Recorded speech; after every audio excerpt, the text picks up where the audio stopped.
Amazon prime की लोकप्रिय series panchayat ने ग्रामीण जीवन की दिलचस्प और मज़ेदार झलक दिखाकर पूरे भारत में दर्शकों के दिलों को छू लिया है।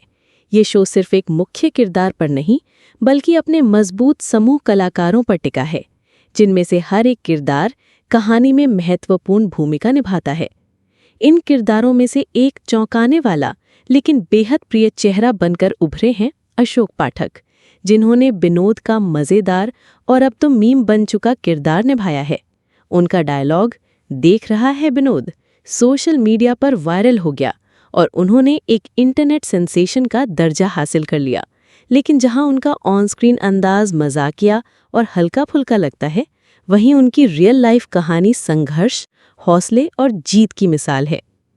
बिहार से निकले सपनों का सितारा अशोक पाठक का जन्म 3 जनवरी 1985 को बिहार के सिवान जिले के एक छोटे से गांव दरवेशपुर में हुआ। उनका बचपन बेहद गरीबी में गुजरा। रिपोर्ट के अनुसार उनके पिता भट्टी में आग जलाने का काम करते थे, जबकि उनके चाचा रुई बेचकर गुजारा करते थे। इतने संघर्षों के बीच भी अशोक ने बड़े सपने देखे। वो अभिनेता बनना चाहते थे, लेकिन उनके इस सपने का मजाक उड़ाया गया, क्योंकि लोग उनके रूप और क्षमता पर सवाल उठाते थे। मगर इन तानों ने उनके हौसले को और मजबूत कर दिया। कपड़ा बेचने से फैक्ट्री तक का संघर्ष। जब अशोक 9वीं कक्षा में थे, तभी उन्होंने परिवार की मदद के लिए काम करना शुरू कर दिया। इंडिया टुडे को दिए इंटरव्यू में उन्होंने बताया कि वे रोजाना करीब 20 किलोमीटर साइकिल चलाकर कपड़ा बेचते थे और एक ट्रिप से सिर्फ 100 रुपए कमाते थे। साथ ही उन्होंने फैक्ट्रियों में भी छोटा मोटा काम किया। इस दौरान वे नशे की आदतों में भी पड़ गए थे, लेकिन उनका सपना जिंदा रहा। एनएसडी से रिजेक्शन और बड़ा मोड़। बाद में उनका परिवार हरियाणा के हिसार शिफ्ट हो गया।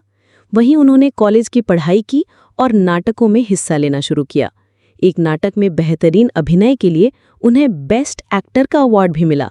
इसके बाद उन्होंने national school of drama NSD में दाखिले के लिए आवेदन किया, लेकिन 2 बार कोशिश के बाद भी उनका चयन नहीं हुआ। ये असफलता उन्हें भीतर तक तोड़ गई। वे अवसाद में चले गए, लेकिन उनके पिता के समर्थन ने उन्हें दोबारा प्रेरित किया और उन्होंने मुंबई की ओर रुख किया।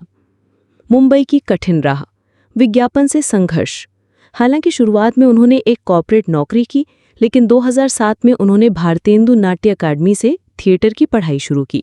एक वीडियो निर्देशन के जरिए उन्हें 40,000 रुपए मिले, जो उनके लिए बड़ी बात थी। फिर वो मुंबई आए, जहां उन्होंने छोटे मोटे काम किए, जैसे सोनी मैक्स में 2,500 रुपए की नौकरी और डोमिनोज पिज्जा के विज्ञापन से 70,000 रुपए कमाए। उनकी पहली फिल्म रही बिट्टू बॉस 2012, लेकिन ये फिल्म फ्लॉप रही और फिर वे गुमनामी में चले गए। अशोक को अक्सर रिक्शा चालक, गार्ड जैसे छोटे किरदार ही मिलते थे। 2014 के बाद तो काम मिलना और भी मुश्किल हो गया, जिसके बाद उन्होंने पंजाबी फिल्मों में किस्मत आजमाई। सेक्रेड गेम्स और आर्या जैसी वेब सीरीज में भी दिखे, लेकिन रोल छोटे ही रहे। पंचायत का विनोद, संकोच से सितारे तक। जब पंचायत सीजन 2 के लिए विनोद का ऑडिशन आया, तो अशोक पहले हिचकिचा रहे थे। उन्हें लगा कि ये भी कोई छोटा किरदार होगा। उन्होंने कई बार ऑडिशन टालने की कोशिश की, लेकिन कास्टिंग में काम कर रहे दोस्तों ने उन्हें मनाया। आखिरकार उन्होंने ऑडिशन दिया और वही रोल उनकी जिंदगी बदल गया। विनोद के किरदार ने उन्हें रातों रात लोकप्रिय बना दिया। आर्थिक सफलता और पहचान। एक 2024 की रिपोर्ट के अनुसार पंचायत सीजन 2 के लिए अशोक को प्रति एपिसोड 20,000 रुपए मिले, कुल करीब 3.2 लाख रुपए। ये उनकी अब तक की सबसे बड़ी कमाई थी। इस शो से न केवल उन्हें आर्थिक मजबूती मिली, बल्कि वो सम्मान और पहचान भी, जिसका सपना वे सालों से देख रहे थे। सीजन 4 की कहानी क्या कहती है? सीजन 4 में गांव के चुनाव की जोरदार कहानी है, जहां मंजू देवी और क्रांति देवी के बीच प्रधान बनने की होड़ है।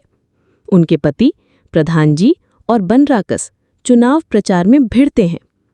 शो में राजनीति के साथ साथ भावनाओं, अकेलेपन, दोस्ती और ग्रामीण समाज के रिश्तों को खूबसूरती से दिखाया गया है। सीजन के अंत में कई सवाल अधूरे रह जाते हैं, जैसे अभिषेक का भविष्य, प्रहलाद की चुप्पी और फुलेरा गांव की सत्ता का बदलता स्वरूप, जो दर्शकों को आगे देखने को मजबूर करते हैं। संघर्ष से सफलता तक, एक प्रेरक सफर। दरवेशपुर की धूल भरी गलियों से लेकर विनोद बनने तक का सफर सिर्फ एक एक्टर की कहानी नहीं, बल्कि हिम्मत, सब्र और जुनून की मिसाल है। अशोक पाठक की कहानी बताती है कि अगर इरादे मजबूत हों तो कोई सपना अधूरा नहीं रह सकता। यदि आपको हमारी ये वीडियो पसंद आई हो तो हमारे चैनल को जरूर सब्सक्राइब करें। धन्यवाद।